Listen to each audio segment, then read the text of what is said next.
Hello everybody, it is Baldrick here. You are watching some Black Ops 2 PC gameplay, but that's not what we're here to watch. We're here to listen to me talk about adaptive VSync versus a normal VSync. And if you guys don't know what adaptive VSync is, it's basically a VSync that comes with not all, but a lot of NVIDIA high-end cards, and my particular graphics card has it. It's not, I wouldn't consider it high-end, but it's a 660 Ti and it comes with this feature, and I have used it a fair bit and I have gotten enough knowledge to make a commentary on it.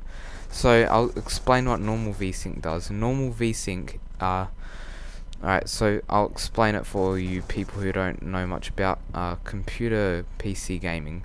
So what VSync does, if your graphics card's running a game, let's say Call of Duty Black Ops 2 at 200 frames a second, and your monitor's refresh rate is only 60, when you look up and down you're going to get constant screen tearing and it's going to look really bad. And I noticed this probably the most in Far Cry 3 and Battlefield 3. They're the games which I've noticed it the most. In Black Ops 2 you don't really notice it too much, but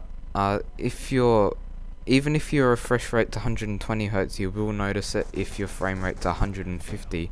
So that's why you should enable VSync. Even though it may give you a bit of latency compared to not having it, it is still worth it if you want the best experience possible. Now I'll talk to you about adaptive VSync. So the problem with VSync, which I don't get because my computer tends to run everything over 60 FPS, so the problem with it is that some computers, if they've got lower end graphics cards, if you're getting below 60 frames a second, it goes right to 30 frames a second instead of going to, like, say 45 frames a second. So it goes from 60 to 30, and then it probably goes to 15 and then 5. So it gets really annoying if you're trying to play a fast-paced shooter or MMO. So that's why NVIDIA came out with adaptive VSync. And adaptive VSync, what it does, it turns VSync on and off. So if you're getting frame rates below 60, it turns VSync off because you don't need it, and it'll go to like 45 frames a second or something. And if it's getting above 60, they'll turn it on so you get a nice 60 frames a second. So this stops you getting bad frame drops from 60 to 30. I particularly noticed this when I was recording with Fraps, and now I use DxTory and I don't really notice it as much, but yeah, it can drop your frame right from 60 to 30 within seconds, and that gets really annoying if you're playing games like Black Ops 2. So that's why adaptive VSync is good. I know you can emulate adaptive VSync with some programs. I'm thinking of MSI Afterburner or something. I've looked in forums and they're saying you can do it with that. This video is not a tutorial on how to do it because I have no idea how to do it. But with the NVIDIA control panel, all you need is the NVIDIA control panel and a graphics card that is compatible with that, and you can turn adaptive VSync on.